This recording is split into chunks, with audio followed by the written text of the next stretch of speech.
Halo Brandmate, perkenalkan saya Krisna Murti Murniadi, Fakulti Member S1 Branding Prasetya Mulia. Kali ini akan memandu Ngobrol Brand. Saya tidak akan sendiri tentunya, kali ini kita ngobrol-ngobrol bersama Ibu Gita Nafiza, CEO dan Founder Hachi Group, Shabu Hachi dan Hachi Grill. Selamat sore kepada Mbak Gita Nafiza, ya, pemilik dan CEO dari Shabu Hachi Restoran yang sudah terkenal, restoran dari Indonesia, ya, yang menyediakan shabu-shabu dan makanan-makanan Jepang lainnya, setelah makanan-makanan penunjang lainnya, ya, ala buffet. Oke, jadi kalau sejarahnya nih, kenapa buka restoran shabu-shabu gitu, dan kenapa namanya Shabu Hachi gitu, mungkin bisa kenapa namanya Shabu Hachi itu ya? gimana nih idenya dari dulu? Sebelum buka Shabu Hachi, saya dan suami itu punya restoran juga. Nah, waktu itu restorannya juga laris manis, Pak. Sehari itu bisa 500 orang, 600 orang datang gitu kan, dia ngantri-ngantri. Cuman waktu itu kita masih belajar, karena actually backgroundnya saya itu kan media.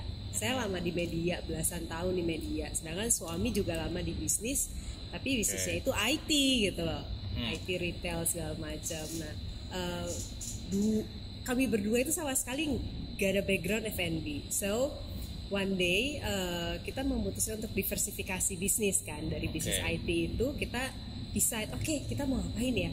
Kita mau ini aja, bikin bisnis yang kalau misalkan kita pensiun nih, kita tadinya rencananya mau pensiun dini, Pak, pensiun muda, kita tuh punya sesuatu yang emang kita suka gitu, terus juga bisa ngobrol sama customer, punya kenalan baru. Intinya sih awalnya dari situ, buka restoran tuh. Nah, akhirnya kita bukalah si restoran yang sebelum Shabu Hachi ini. Namanya apa nih yang sebelum Shabu Hachi? Namanya dulu itu namanya Nafiza Steak. Nafiza Steak. Ya, jadi itu konsepnya adalah konsep wajah baru kaki lima Indonesia. Wajah baru kaki lima Indonesia yang menjual steak tentunya ya. Ada steaknya, ada makanan Indonesia, Jepang, Prancis, Chinese, so you name it, we got it gitu loh. Nice. Nah, udah gitu ya dari situ belajar tuh bahwa memang kalau restoran itu nggak semudah orang bayangin, Pak. Orang kan bayanginnya buka restoran yang penting saya bisa masak, terus jualan, masakannya enak, udah deh gitu aja. Ternyata enggak, ternyata se-complicated itu. Nah, akhirnya bisnis yang pertama ini, si restoran pertama ini, meskipun ratusan orang datang, keuntungan kita di belakang itu bukannya bagus tapi minus. Oke, jadi banyak orang tapi malah rugi gitu ya? Yes, exactly. Nah, itu menarik tuh. Kok bisa? Kok makin bisa, banyak ya? makin banyak makin rugi kan? jadi pusing juga kita tuh. Kita pikir kan ya orang retail lah ya, orang retail mainnya volume kan, Pak. Ternyata untuk mengejar volume itu kalau di restoran itu susahnya minta ampun gitu loh. Jadi nggak bisa tuh di restoran kita, yang penting untungnya kecil aja tapi volumenya banyak gitu. Ternyata that's difficult lah. Kalau ada yang bisa itu luar biasa. Nah, akhirnya ya udah, along the way kita tuh 1 tahun aja tuh, 1 tahun atau 1 tahun, 1 tahun setengah, Pak. 1 tahun setengah itu. Tahun berapa tuh? Itu berarti 14 ya, 2013 sampai 2014 akhir. Oke, 2013 gitu. sampai 2014. Nah, Bapak bayangin, Pak, setahun kita operational, Pak, kita tuh bisa rugi sampai kurang lebih 10 miliar. Mendingan nggak buka ya, mendingan tidur kalau gitu. Tidur aja gitu ya. Pusing kan, udah capek. Pak. Bisa gitu ya? Bisa, Pak. Jadi kita tuh ya itulah ya, belajar dari otodidak dari buku. Ternyata ya apa yang ditulis di buku itu ternyata jauh berbeda dengan apa yang kenyataan di lapangan gitu. Jadi ongkos kuliahnya mahal banget gitu. Saya buku aja nggak hafal apalagi lapangan gitu. Nah, then after that kita tuh decide untuk kita cari-cari lagi nih. Saya sama suami and tim keliling nih, kita ke Jepang, kita ke Singapura, Hong Kong, Taiwan untuk cari ideas sambil berpikir apa sih yang dibutuhin sama masyarakat Jakarta sebenarnya gitu. Akhirnya ketemulah ada satu konsep yang menarik pas kita lagi di Taiwan nih, lagi Taiwan, terus akhirnya kita bawa ke Jakarta. Nah intinya sih bukan syabu-syabunya sih Pak, bukan syabu-syabunya, tapi intinya sih sebenarnya kita hotpotnya itu loh Pak. Hotpot. Ya kan, sabu haci itu kan berbeda sama all you can eat lainnya tuh. Kalau syabu-syabu umumnya tuh satu kompor rame-rame. Tapi kalau di sabu haci itu kan ya satu orang pasti dapat individual stove kita nyebutnya. Makanya kita akhirnya itu belum ada dulu ya.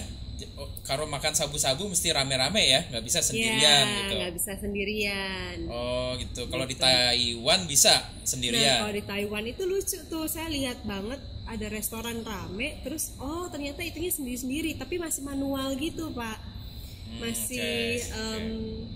Masih apa tuh kompornya tuh kompor yang kalau di kita kan pakai listrik kan, kalau mereka tuh masih pakai apa ya nyebutnya ya, pokoknya masih yang manual gitulah. Spiritus gitu kali, mungkin ya semacam itu. Nah dari situlah ya udah dibawa, terus udah gitu kita mikirkan apalagi nih yang memang dibutuhin sama orang Jakarta, kita pelajarin. Mereka tuh mulai masuk ke kebutuhan makan itu kan, kayak makan di luar tuh kayak kebutuhan dasarnya mereka nih sekarang. Tapi yang namanya orang Jakarta kan terbiasa cepat kan Pak. Jadi kita mikir makanan kita harus cepat nih, cepat, tapi saya nggak mau jadi cepat saji, karena orang Indonesia itu sekarang apalagi Jakarta itu mereka trennya udah tren menuju kehidupan sehat. Ya kan, mulai plant based lah, mulai ada yang vegetarian lah, terus kalau makan juga milih-milih kualitas gitu kan, dilihat gitu ya. Ini jadi kan jadi kan harus cepat terus sehat. Terus udah gitu saya mulai bandingin harga-harga yang ada di mall. Nah di mall itu kan kita buka 2015 kan Pak. 2015 itu umumnya rata-rata kita spending uang tuh 125-an sampai 137 atau 40 ribu deh untuk makan plus dapat air minumnya gitu. Tapi kan itu porsinya mungil. Udah gitu kayaknya nggak kenyang, saya aja kalau makan nggak kenyang, harus pesan 2, mahal kan. Jadi di mall lagi kan. Di mall lagi. Makanya jadilah kita berpikiran apa yang cepat, sehat, terus affordable gitu. Nah muncullah si konsep sabu haci ini gitu. Sehat, affordable. Tadinya tuh baru sehat, baru cepat, ya kan, sehat, terus affordable. Nah cepat, tapi sehat, affordable. Tapi along the way kemudian dapat masukan lagi dari customer, banyak yang mempertanyakan masalah halal. Halal kan. Nah jadilah kita berpikiran untuk menghalalkan si sabu haci. Bukan berarti sabu haci dulu nggak halal ya. Dari dulu sabu haci udah halal, cuman kita belum punya halal sertifikat yang dari dari MUI itu. Nah akhirnya ya udah kita kejar lah untuk dapetin si halal sertifikat itu. Makanya jadilah sabu haci itu Pak. Sabu haci itu adalah restoran pertama di Indonesia all you can eat shabu-shabu yakiniku yang punya sertifikat halal. Mungkin pertama di Indonesia dan pertama di Asia. Gitu.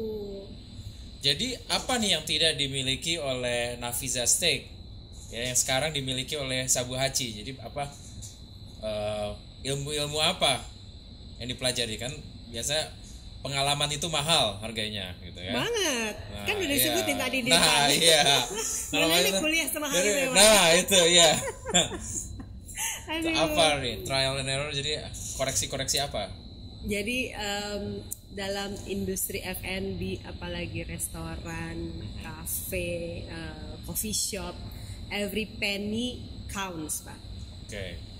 Jadi setiap receh itu harus kita benar-benar keep banget untuk bisa bertahan hidup gitu. Nah terus juga kalau misalkan kesalahan di kita yang di awal itu adalah kita tidak efektif dan tidak efisien. Contohnya kayak misalkan dari sisi menu aja, sisi menu sometimes kan kita tuh berpikir gue mau nih jualan, gue mau kalau misalkan orang beli bakso gue punya, terus kalau misalkan orang itu mau beli steak gue punya, ada nasi goreng gue punya, semuanya serba punya gitu kan. Terus itu kan masih masakan Indonesia, kita harus punya dong yang western, ada steak, ada spaghetti, ada apa. Tapi kan orang juga kadang pengen yang Chinese, udah kita bikin Chinese juga, pokoknya satu tempat itu one stop shopping gitu atau gimana. Nah di F&B itu nggak bisa kayak gitu Pak. Di F&B itu orangnya spesialis. Jadi kalau misalkan kita meng-hire chef, itu harus jelas tuh, Anda itu chef masakan apa? Jepang kah?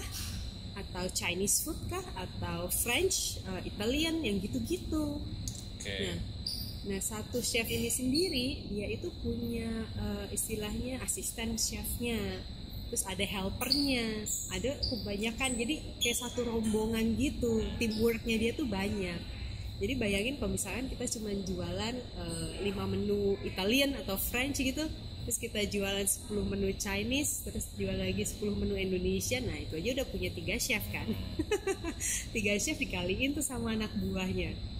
Jadi biayanya, ongkosnya kebesaran gitu loh. Jadi benar-benar kalau kita punya restoran itu, ya buat yang mau coba punya restoran, benar-benar tuh dipikirin orangnya berapa banyak. Efisien gitu ya. Harus efektif dan efisien. Berarti kita bisa belajar dari tukang sate ya. Tukang sate itu jualannya cuma sate kan? Iya. Tukang sate. Tapi kalau Pak Krista misalkan ke Australia gitu Pak, atau misalkan ke Eropa, itu kan mereka juga ya menunya sedikit-sedikit kan? Menunya sedikit-sedikit. Jadi terus jam 2 tutup gitu kan, ntar baru buka lagi jam 8 malam gitu, efisien. Kayak di Belanda gitu. Kayak di Belanda kayak gitu ya. Jadi gitu.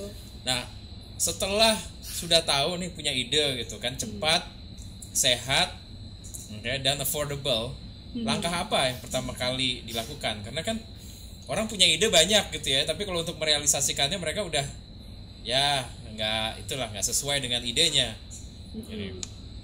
Ini gimana nih? Langkahnya yang pertama itu setelah kita punya konsep yang dari Taiwan itu tuh Kak, kita lihat ke dalam internal kita nih gitu. Eksekutif chef kita nih jagoannya apa? Memang eksekutif chef kita tuh memang jago banget di masakan Jepang Kak.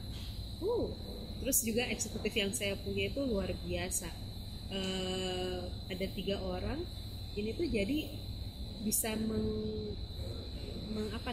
kalau misalkan saya lagi jalan-jalan nih, tuh saya ingat gitu, kayak waktu ke China tuh Pak, itu ada sup enak banget di China, makan tuh namanya chicken Mongolian, tapi bukan yang merah ya, ini restoran Mongolian, tapi dia punya chicken soup dan itu enak banget, tapi semuanya tuh kayak kerekam di saya Pak.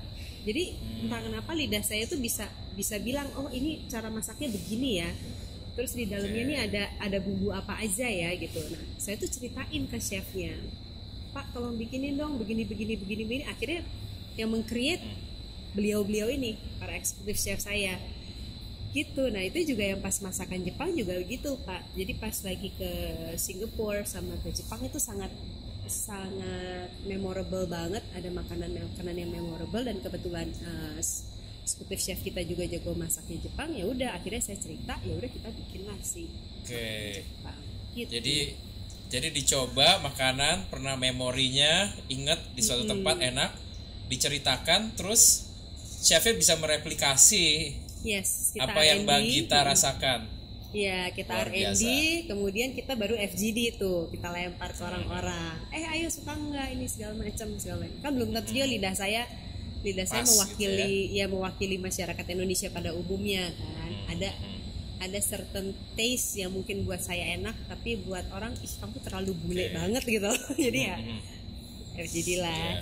Gitu. Apakah terlalu asing gitu ya? Cocok dengan. Terus kalau FGD gitu, ini siapa aja nih yang dipilih di FGD-nya? FGD kita punya panelis. Kita punya tim panelis, terus juga kita biasanya memberikan kepada orang-orang yang kita kenal. Terus kita ini benar-benar kita review. Jadi orang-orang yang diberikan ini, yang disertakan ini adalah yang mewakili kurang lebih cita rasa orang Indonesia, iya, cita rasa orang yang pernah ke Jepang juga, iya. Jadi kompleks sih, kita punya tim yang cukup kompleks sih. Oke. Kalau dari target market tadi kan udah bicara cepat, sehat, affordable. Berarti target marketnya siapa nih? Apakah orang kantoran, apakah keluarga, ibu-ibu arisan, anak mahasiswa? Nah, ini kira-kira dari Mbak Gita ini siapa yang dibayangkan jadi target marketnya? Nah, ini dia pertanyaan yang menarik, Pak. Nah. Soalnya apa yang ditargetin ternyata dalam prakteknya berbeda lagi nih. Oh gitu ya. Jual celana pria yang beli wanita gitu ya. Jam tangan pria yang beli wanita. Iya. Tadinya kan kita memikirkan buat orang-orang Jakarta yang pengen cepet tuh, serba cepet, serba apa segala macem gitu, memikirkannya orang kantoran yang pengen simple, ringkas gitu. Ternyata yang datang family, Pak. Terus kita bikin buat family, ternyata ibu-ibu arisan pun datang gitu. Terus kita menyasar ke usia situ, ternyata yang sepuh-sepuh yang umur 60, 70, Pak, itu pun datang. Terus ada juga tiba-tiba ada orang sekeluarga, banyak banget, Pak, keluarga tuh yang datang karena di-driven sama si anak yang kecil. Jadi anak yang kecil itu justru mereka ngajakin orang tuanya. Jadi ya luas banget ya, like everybody can enjoy Sabu Hachi gitu. Kalau anak saya yang penting ada es krimnya gitu kan. Nah, kan kemarin ada juga lucu gitu ya. Enak es krimnya. Kemarin lucu, kita kedatangan, aku kan suka ngobrol banget sama customer gitu. Terutama suamiku yang paling suka ngobrol sama customer. Terus pas lagi di bawah nih, pas lagi di outlet Lebak Bulus, tiba-tiba ada customer datengin, Mbak Gita ya? Iya, saya Gita, kenalin gitu. Oh enggak, ada yang mau kenalan sama Mbak Gita. Oke, saya turun tuh bawah. Terus dikenalin lah sama anak umur 6 tahun. Anak umur 6 tahun, terus dia bilang, saya diajak ke sini sama anak saya. Anak saya tuh sampai tahu bahwa Sabu Hachi yang Lebak Bulus tuh buka tanggal sekian. Terus udah gitu lagi buka lagi di veteran tuh tanggal sekian gitu, Pak. Jadi kayak anaknya justru yang ngefans banget sama Sabu Hachi, sampai tahu sedetail itu. Terus aku tanya kan, lo kamu tahu dari mana? Umur 6 tahun masa udah punya Instagram sih gitu kan? Ternyata enggak, ternyata dia nanya-nanya sama mbak-mbak pelayannya itu. Oh, padahal bukan target market gitu ya? Bukan. Tapi, iya kan, apa yang cepat. Terus anaknya favoritnya apa kalau di Sabu Hachi? Jadi dia cuman mesen kuah, terus makan bakso, terus sama udon. Oke. Terus dia udah tahu tuh ngambil gelas minumnya si Thai tea. Kita kan punya Thai, bukan Thai tea, dia matcha tea yang izo. Dia ngambil matcha tea, terus dessertnya udah ice cream. That's it.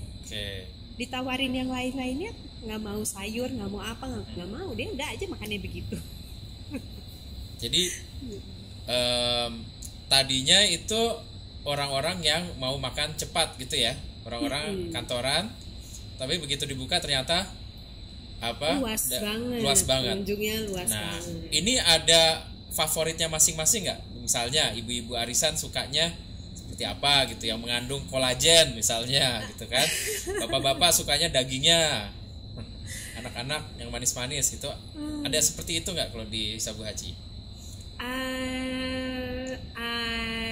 Bisa dibilang ada. Umumnya ibu-ibu itu pada suka ketan hitam. Lucu kan, makan di Sabu Hachi Jepang tapi favoritnya ketan hitamnya. Which itu Indonesian food loh. Gitu.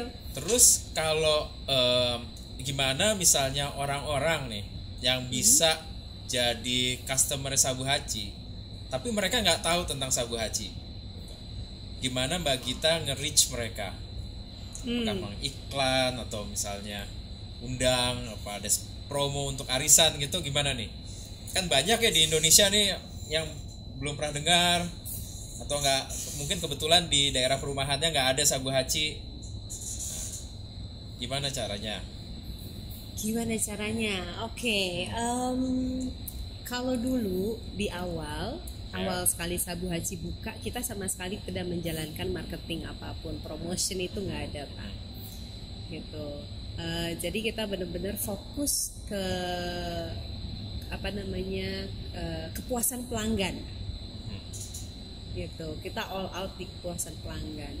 Nah dari kepuasan pelanggan itu kita mengamati tuh ya repeat order banyak atau tidak banyak. Nah kebetulan yang pas awal-awal itu yang repeat ordernya alhamdulillah banyak banget seperti itu. Nah tapi itu dulu. Kalau sekarang Haji Group sendiri udah mulai aktif lewat sosial media. Seperti itu. Terus juga kadang kita mengiklan, kalau kita mau buka yang baru kita mulai mengiklan.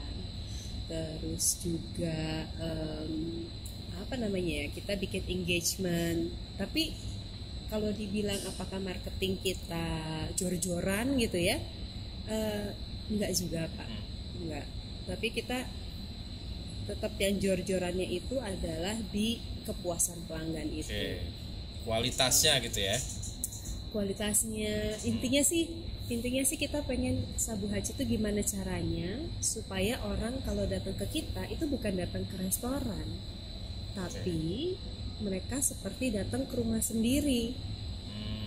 Itu makanya Pak Krista kalau misalkan datang ke Sabu Haji nih, mungkin one day akan melihat itu namanya tamu datang terus peluk-pelukan sama manajer kita, cipika-cipiki gitu. Terus ngobrol bareng, ketawa-tawa bareng, terus WA-WA-an. Itu terjadi di Sabu Haji. Terus juga kayak misalkan ada orang yang datang ini kejadian di Bogor Pak. Jadi kita punya pelanggan di Bogor. Beliau ini sempat dirawat di rumah sakit. Terus di Bogor itu dulu ada side businessnya kita, ada bubur ayam.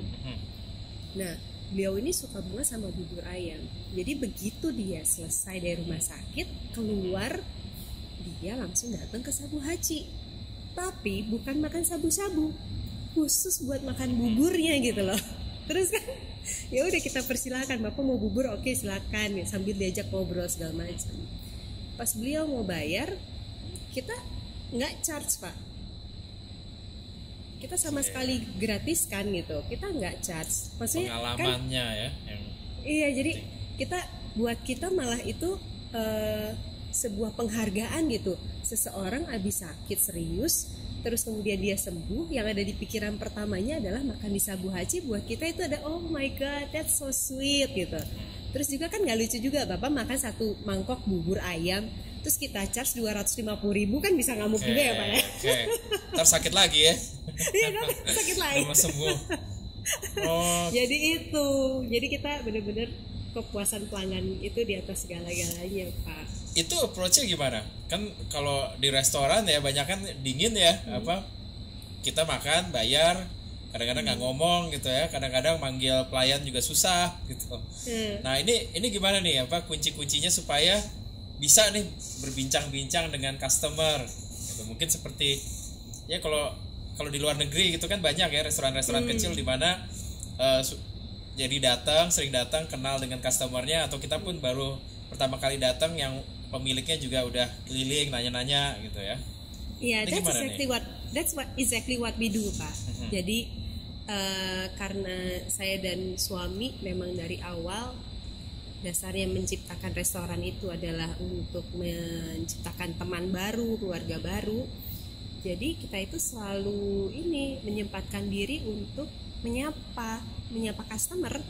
Misalkan lagi ngambil apa gitu, terus Pak mau saya bantuin nggak apa? Terus Bapak udah nyobain ini belum? Pokoknya open conversation aja. Terus kalau misalkan lihat yang udah selesai mau makan ya, selesai makan udah ngambil desserts gitu, tuh kita suka samperin, "Hai Pak, how is it? Anything? Ada komplain kah? Ada saran? Oh iya, ini anaknya gimana? Seneng nggak?" Yang gitu-gitu. Jadi obrolan simple, obrolan kecil itu membuat pelanggan kita tuh merasa oh aku diperhatiin ya. Itu yang jarang banget kita dapetin di restoran. Duduk bareng seperti itu sih Pak. Willingness kita buat ngobrol aja sebetulnya. Iya, karena orang nggak cuma perut yang harus diisi ya, hati juga harus diisi gitu kan. Yes, karena itu kan kayak di rumah ya kan. Emang konsepnya konsep rumah sih. Jadi semua staffnya, manajernya diajarkan untuk selalu gitu ya, selalu dekat dengan customernya di approach gitu ya. Iya Pak, sampai ya ke semuanya. Dan that's not easy ya, nggak semudah saya bercerita seperti ini. Itu sistemnya gimana biar hafal ya? Apa ada database untuk terus di update gitu customer siapa aja? Ada Pak, kita selain manual, maksudnya ya human touch-nya, kita juga menggunakan CRM. Kita pakai ada aplikasinya, kita create sendiri, so we know siapa nih customer yang sering datang ke seluruh outlet miliknya Haji Group gitu, seperti itu. Teknologi lah. Mudah-mudahan dalam waktu dekat saya akan ada di list itu. Yes. Yay. Ini kalau lihat dari lokasinya ya, banyak Sabu Haji itu di residential area gitu ya. Nggak seperti banyak restoran yang adanya di mall gitu kan. Ini apa ada alasan tertentu nih di residential area ya? Bukan nggak mau masuk mall sih Pak. Lebih tepatnya kita membutuhkan lokasi yang cukup luas. Gitu. Jadi minimal itu kita membutuhkan 800 sampai 1200 square meter untuk operasional kita, termasuk dining areanya gitu. Jadi kalau misalkan di mall untuk mencari yang bisa menyediakan kita 800-an ke atas itu sangat susah dan susah sekali. Kita udah mencoba dan susah gitu. Akhirnya ya udah kita berdirilah kita sendiri. Tanah yang kita butuhin nih kalau untuk kayak Sabu Haji itu minimal 2000 meter untuk tahan tanahnya. Bangunannya sendiri mungkin 1200 kali ya 2 lantai ataupun 3 lantai seperti itu. But seriously Pak, 2020 is tough banget. Sebelum muncul COVID aja bisnis restoran itu udah sangat tough, apalagi 2020 ini. Tahun 2020 ini kita bener-bener berangkat dari rasa syukur dulu deh gitu. Tuh kita harus benar-benar yang namanya melakukan marketing research di awal itu harus serius.